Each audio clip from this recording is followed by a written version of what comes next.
সকাল দিয়ে প্রচন্ড মাথা ব্যথা, লাগিয়েছি বিদ্যুৎ বাম। মন দিয়ে শুনবে।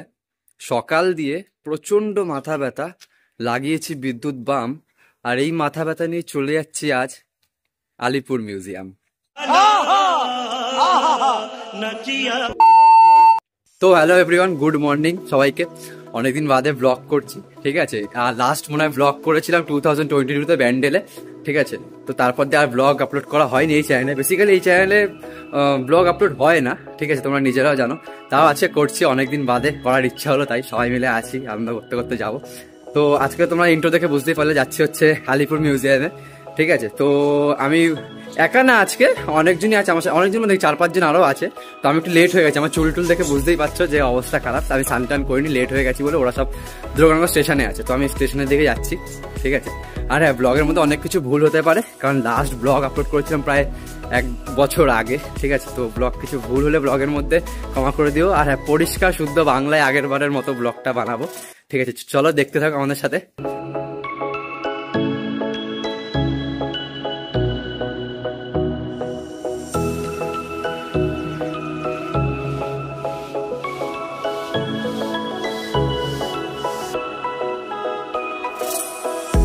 টাকা দিত, আমি আপনাকে এটা দিয়ে দেবো।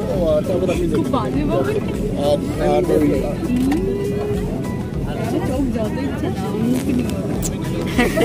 Control control.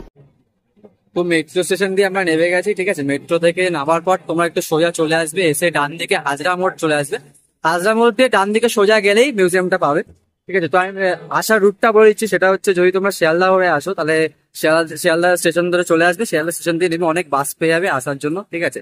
আর যদি তোমরা দমদম থেকে আসো তো দমদম স্টেশন থেকে নেবে ভালো। আমরা এটা ইউজ করি, সেটা হচ্ছে মেট্রো। মেট্রোতে একদম উঠবে, মেট্রোতে উঠে যতীন দাস পার্ক নামবে, ঠিক আছে। যতীন দাস পার্ক মেট্রো স্টেশনে নামবে, চলে আসবে পুরো, ঠিক আছে। আর এখন আমরা আছি হাজরা মোড়ে। আর এই যে ডান দিকে যে রাস্তাটা চলে যাচ্ছে, এইটা ধরে সোজা চলে গেলে তোমরা আলিপুর মিউজিয়াম চলে যাবে। আর এই জায়গাটার নাম হচ্ছে হাজরা মোড়।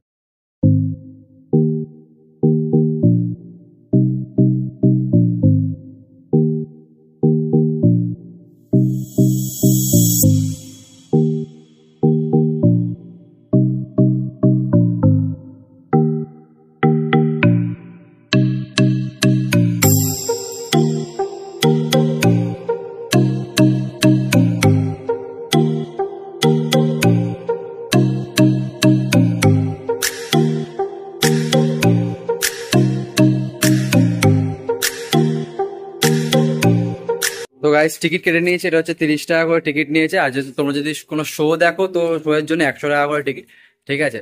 তো চলো এখন প্রবেশ করা যাক ভেতরে।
একদিন আমি ওই ফাঁসিতেই ঝুলবো, তুমি ঝুলবে ফাঁসিতে, তুমি ঝুলবে ফাঁসিতে, সবাই ফাঁসিতেই ঝুলবে একদিন।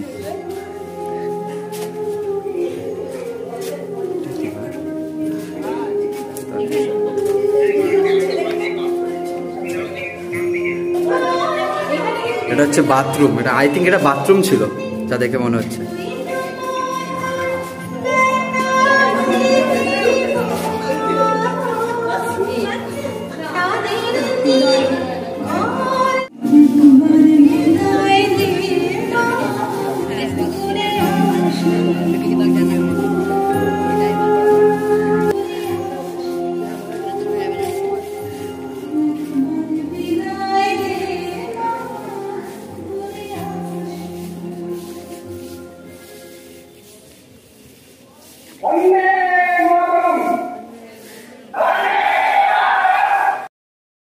ডাক্তার বিধানচন্দ্র রায় কক্ষ। পশ্চিমবঙ্গের দ্বিতীয় মুখ্যমন্ত্রী ডাক্তার বিধানচন্দ্র রায় এই ভবনের একতলায় 4 নম্বর কক্ষে 1930 সালের 5ই সেপ্টেম্বর থেকে 1931 সালের 1 জানুয়ারি পর্যন্ত বন্দী ছিলেন। ডাক্তার রায় বিশ্বাস করতেন, স্বরাজ পেতে গেলে দেশের নাগরিকদের সুস্বাস্থ্য একান্ত প্রয়োজন। 1928 সালে তিনি সর্বভারতীয় কংগ্রেসের সদস্য নির্বাচিত হন। তখন বাংলায় কংগ্রেস দলের মধ্যে অভ্যন্তরীণ বিবাদ চলছিল। আইন অমান্য আন্দোলনের সময় তার কার্যকরী ভূমিকার জন্য তিনি কংগ্রেসের ওয়ার্কিং কমিটির সদস্য হিসেবে মনোনীত হন। মহাত্মা গান্ধীর নেতৃত্বে লবণ সত্যাগ্রহ ও ডান্ডি মার্চের পর কংগ্রেসের ওয়ার্কিং কমিটিকে বেআইনি ঘোষণা করা হয় এবং ডাক্তার রায় ও তার অন্যান্য সঙ্গীরা আলিপুর জেলে বন্দী হন। জেলবন্দী থাকার সময় তিনি কলকাতা পুরসভার পৌরপিতা বা অলডারম্যান ছিলেন এবং পরবর্তীকালে মহানাগরিক পদে উন্নীত হন। নেতাজি কক্ষ। নেতাজি সুভাষচন্দ্র বসু আইন অমান্যের অপরাধে এই ভবনের এই কক্ষে 1930 খ্রিস্টাব্দের 23 জানুয়ারি থেকে 23 সেপ্টেম্বর পর্যন্ত কারারুদ্ধ ছিলেন। প্রথম কয়েকটি মাস তিনি নীরবে বই পড়ে এবং ধ্যান করে কাটিয়েছিলেন। 1930 এপ্রিলে আলিপুর সেন্ট্রাল জেলে বন্দী কয়েকজন কংগ্রেস নেতাকে অমানসিকভাবে লাঠিপেটা করা হয়। দেশপ্রিয় যতীন্দ্রমোহন সেনগুপ্ত কক্ষ। কলকাতা পুরসভার তৎকালীন মেয়র দেশপ্রিয় যতীন্দ্রমোহন সেনগুপ্ত, জন্ম 1885, প্রয়াণ 1933।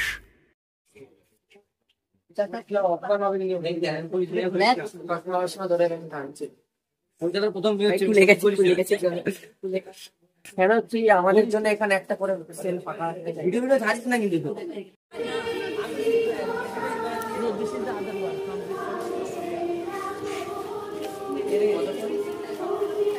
কতক্ষণ বসে রাখতো? 20 মিনিট।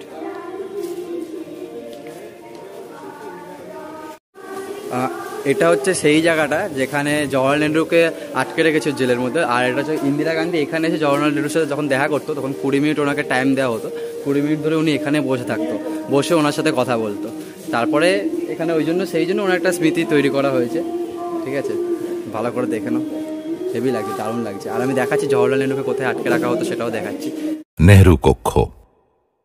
ভারতবর্ষের প্রথম প্রধানমন্ত্রী পণ্ডিত জওহরলাল নেহরু আইন অমান্য আন্দোলনে অংশগ্রহণের জন্য 1934 সালের 17 ফেব্রুয়ারি থেকে 7 মে 80 দিন এই ভবনের একটি কক্ষে ব্রিটিশ সরকার কর্তৃক কারারুদ্ধ ছিলেন।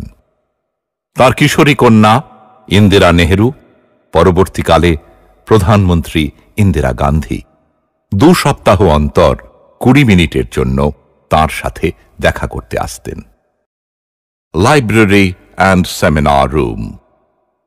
On the right-hand side of the pedestrian path is the old go-down, which has been converted into a seminar room and a library where books on eminent freedom fighters and the Indian freedom movement are for the public to browse through. These books are for reading only and will not be issued.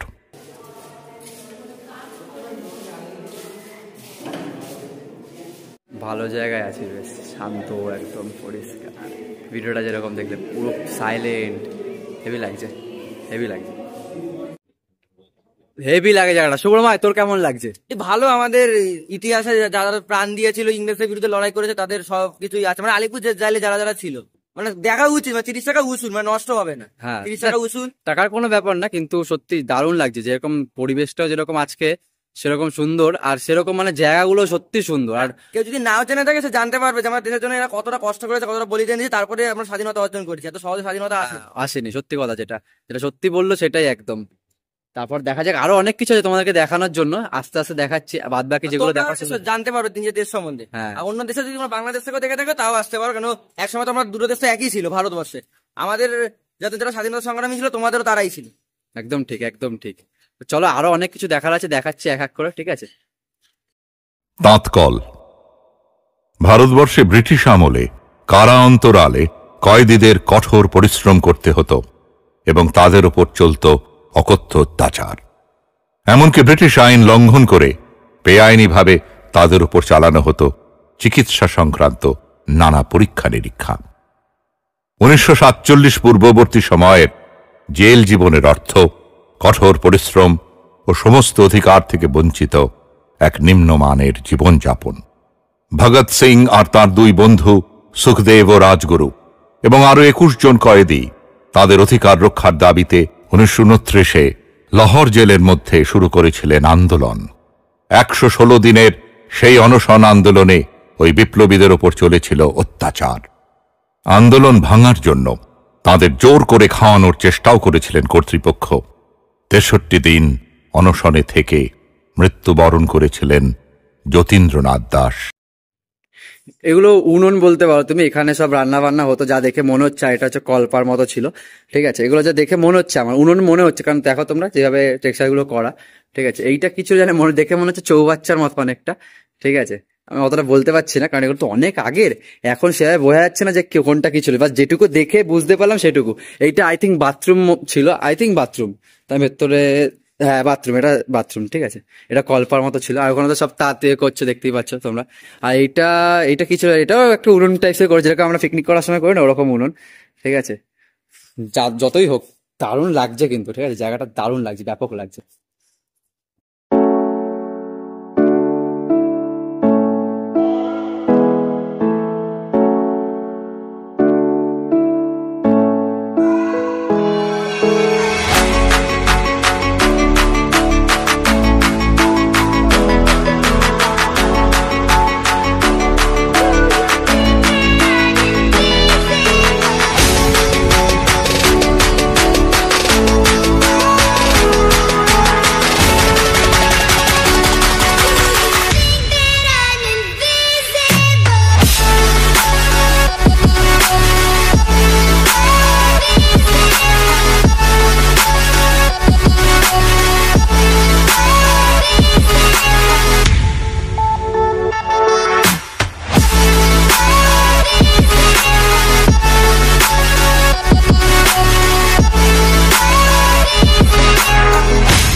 তো সৌরমা কিরম লাগলো ভেতরটা? আমি আগেও জানতাম যে স্বাধীনতার পিছনে বাঙালিদের ভূমিকা অনেক আছে, এখানে এসে দেখলাম আরোই জানলাম। তোমরা হয়তো জানতে পারো যে বাঙালিরা কারোর থেকে পিছিয়ে না, আমরা সবসময় এগিয়েছিলাম। এখন হয়তো একটু ডাউনফল আমি বলছি না, কিছু কারণবশত হয়তো হয়েছে, কিন্তু বাঙালিদের ভূমিকা সর্বত্র সব জায়গায় ছিল। আর ভেতরটা দেখে যা পুরো বুঝলাম কিভাবে যে অত্যাচার হতো আমাদের জওয়ানদের, বীর জওয়ানদের ওপরে, সেগুলো পুরো ভেতরে একদম দেখা গেছে। ঠিক আছে, ওই যাই হোক একই, তোরাও তো একটা জওয়ান টাইপসেরই ছিল না? আরে বোম তো ছোটই। হ্যাঁ হ্যাঁ হ্যাঁ হ্যাঁ, এরা তোর বাড়িতে মারবো আমি ছুড়ে। না কি নেই, স্বাধীনতা পাওয়া যতটা সহজ না, অনেক কষ্ট করে পেয়েছে। এরকম অনেকে আছে যারা ব্রিটিশ পুলিশের গুলিতে নিহত হয়েছে। আস্তে আস্তে সবাই জেলের ভেতর প্রবেশ করো।